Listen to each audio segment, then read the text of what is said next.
السلام علیکم ورحمۃ اللہ وبرکاتہ۔ آج کا لیسن سورہ البقرہ کی آیت نمبر 104 سے 108 تک ہے۔ پارہ نمبر 1۔ اعوذ باللہ من الشیطان الرجیم، بسم اللہ الرحمن الرحیم۔ رب اشرح لی صدری ویسر لی امری واحلل عقدۃ من لسانی یفقہوا قولی رب زدنی علما اللہم فقہنا فی الدین۔ بسم اللہ الرحمن الرحیم۔ یا ایہا الذین آمنوا، اے لوگو جو ایمان لائے ہو، لا تقولوا رائنا، نہ تم کہا کرو رائنا، وقولوا انظرنا، اور کہو نظر کیجئے ہماری طرف، دیکھیے ہماری طرف، واسمعوا، اور سنا کرو، وللکافرین عذاب علیم، اور کافروں کے لیے دردناک عذاب ہے۔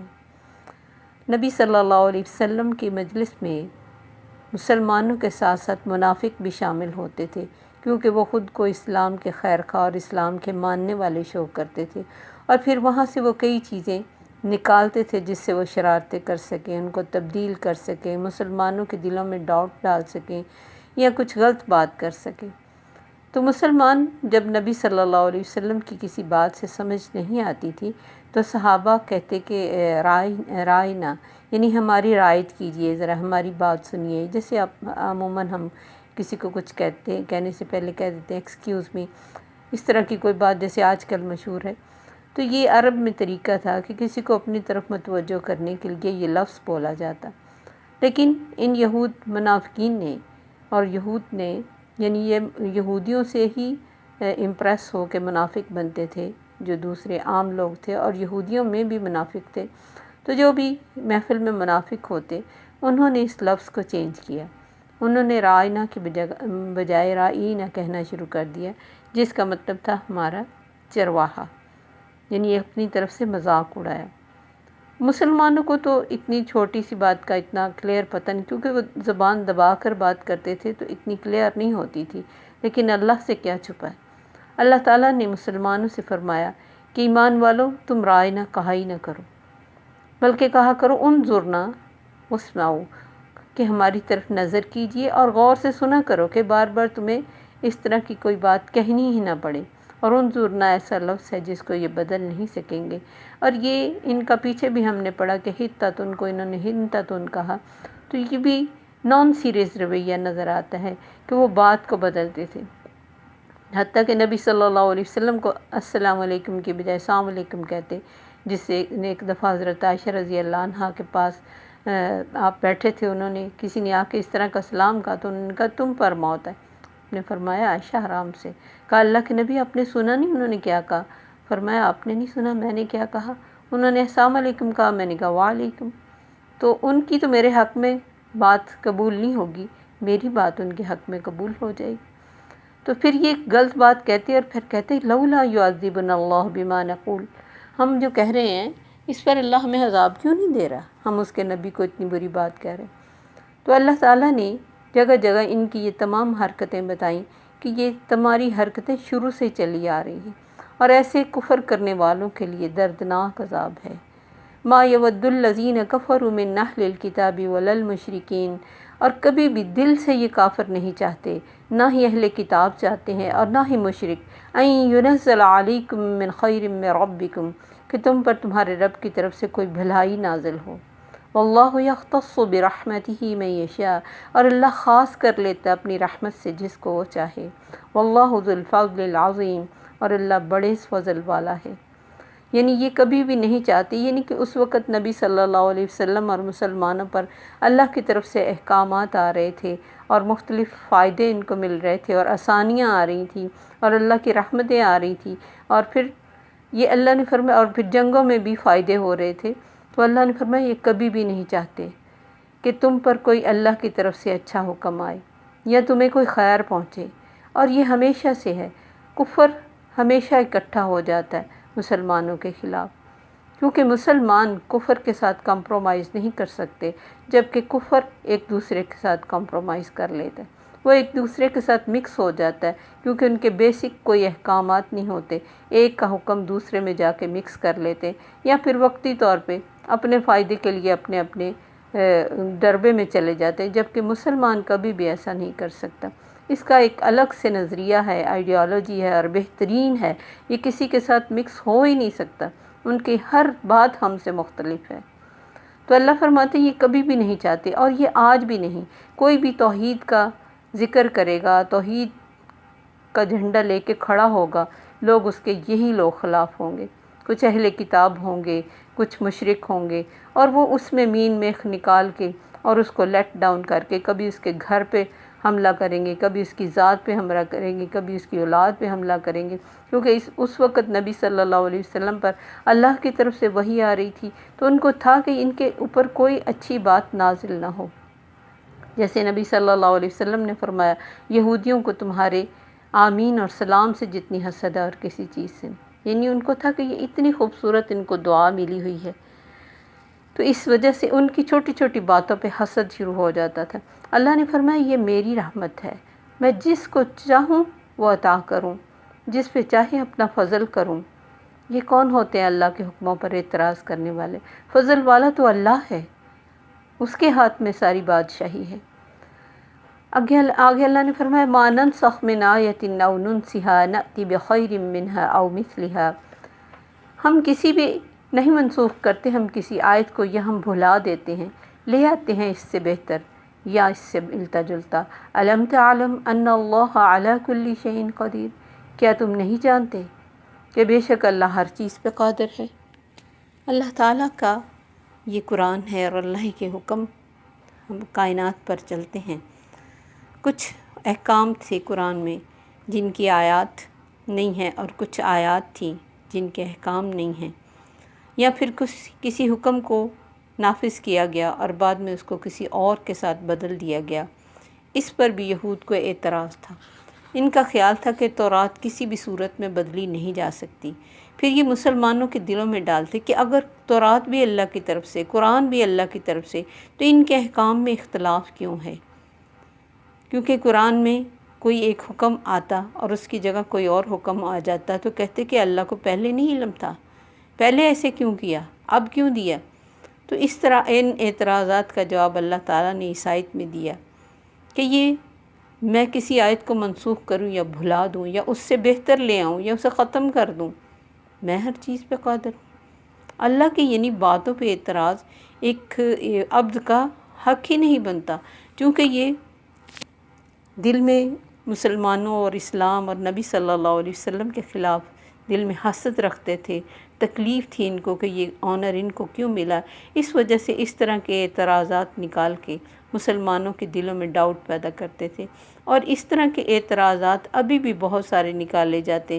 کوئی عربی کو آگے لے کے اس کے مطلب کو نکال کے اس کے ساتھ لوگوں کو گمراہ کرتا ہے، کوئی تعویل نکالتا ہے، کوئی تحریف کرتا ہے، اور یہ اللہ تعالیٰ نے قرآن میں فرمایا بھی ہے هُوَ الَّذِي أَنزَلَ عَلَيْكَ الْكِتَابَ مِنْهُ آيَاتٌ مُحْكَمَاتٌ وَهُنَّ أُمُّ الْكِتَابِ، وہی رب ہے جس نے آپ پر کتاب اتاری، اس میں کچھ آیات ہیں جو محکم واضح ہیں، ہن ام الکتاب، وہ اصل ہیں کتاب کی، وَأُخَرُ مُتَشَابِهَاتٌ، اور کچھ شبہ والی ہیں۔ تو جن کے دلوں میں ٹیڑھ ہوتی ہے اللہ فرماتے وہ شبہ والی آیات کی طرف جاتے ہیں۔ جیسے میں نے کل کہا یہ ہاروت ماروت کا قصے میں شبہ اور بہت سارے سوال پیدا ہوتے ہیں اور بہت ساری تفسیریں اس کی گئی، اس کی ڈیٹیل میں ہمیں نہیں جانا، ہمیں سمپل سادہ دین لینا ہے جو ہمیں نظر آ رہا ہے، کیونکہ اس سے انسان کے بھٹکنے کا خطرہ ہوتا ہے کہ وہ کسی بھی آیت کو اپنی مرضی، اپنی عقل، اپنی رائے سے سمجھنے کی کوشش کرے، یہ طریقہ ٹھیک نہیں ہے۔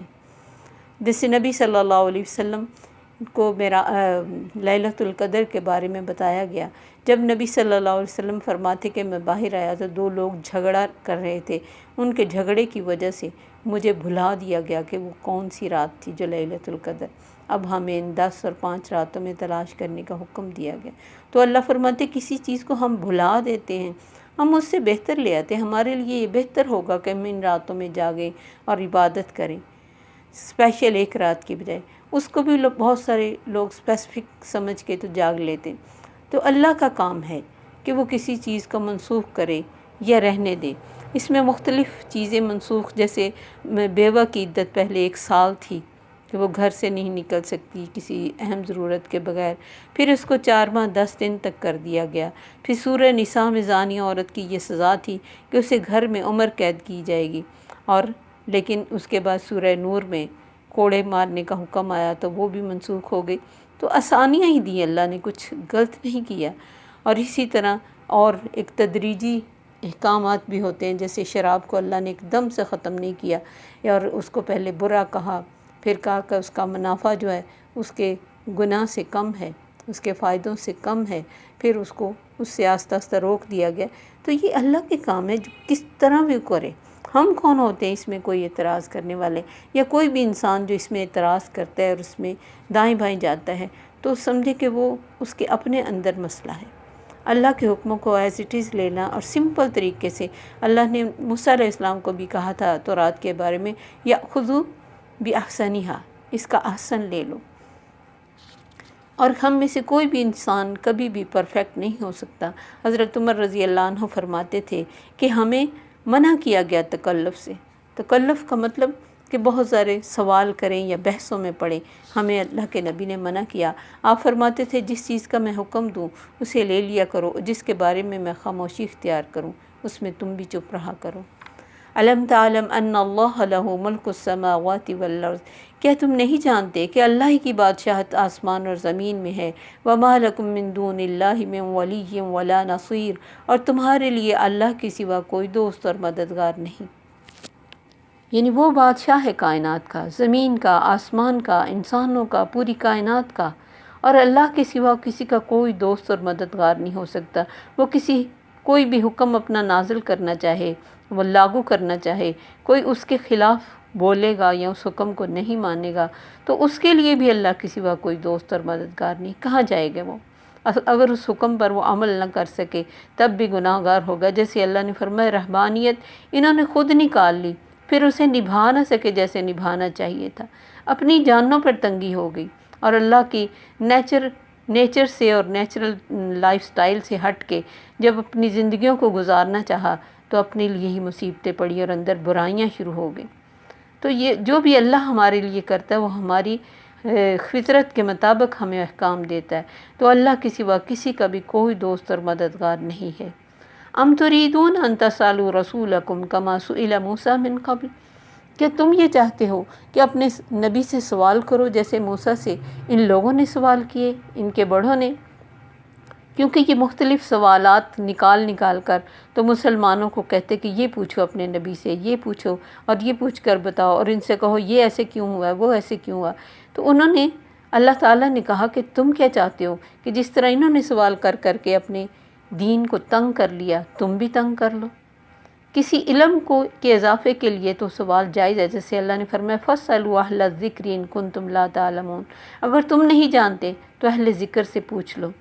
وہ سوال جو علم کے اضافے کے لیے ہو یا کوئی کلیئرٹی کے لیے ہو کہ مجھے سمجھ نہیں آ رہی، لیکن نئے سے نئے سوال کرنے، اللہ نے ایسے کیوں کیا، اللہ نے ویسے کیوں کیا، اور اس طرح کے شکوک اپنے دل میں پیدا کرنا اور دوسروں کے دلوں میں پیدا کرنا۔ اور پھر جیسے نبی صلی اللہ علیہ وسلم ایک دفعہ حج کے بارے میں بتا رہے تھے تو ایک شخص کھڑا ہوا، اللہ کے نبی کیا ہر سال حج فرض ہے؟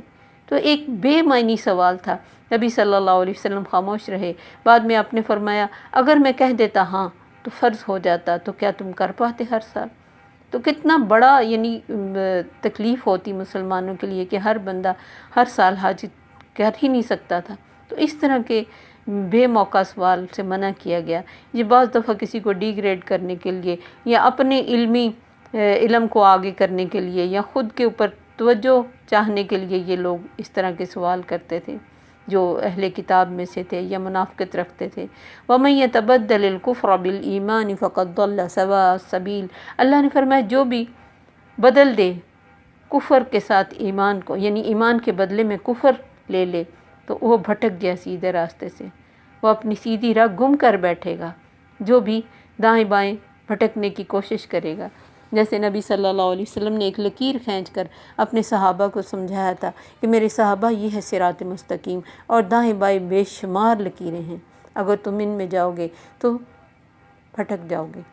تو ہمارا کام ہے کہ ہم سیدھا چلیں اور سادہ دین لیں اور بہت زیادہ سوالات میں اور بحثوں میں نہ پڑیں، کیونکہ جہنمیوں کی یہ بھی ایک بات ہوگی کہ جب ان سے پوچھا جائے گا تمہیں سقر میں کس نے داخل کیا، تو سب سے پہلے تو وہ یہ کہیں گے ہم نماز نہیں پڑھتے تھے، اور دوسری بات وَكُنَّا نَخُوضُ مَعَ الْخَائِضِينَ، ہم بحث کرنے والوں کے ساتھ مل کے بحث کرتے تھے۔ تو بحث برائے بحث کوئی کبھی بھی فائدہ نہیں دیتی، سوائے اس کے کہ انسان کا وقت ضائع ہوتا ہے، اس کی انرجی غلط کاموں میں لگتی۔ تو اللہ سے دعا کرنا چاہیے، اللہم ارنا الحق حقا وارزقنا اتباعہ وارنا الباطل باطلا وارزقنا اجتنابہ، آمین۔ السلام علیکم ورحمۃ اللہ وبرکاتہ۔ سبحانک اللہم وبحمدک، اشہد ان لا الہ الا انت، استغفرک واتوب الیک۔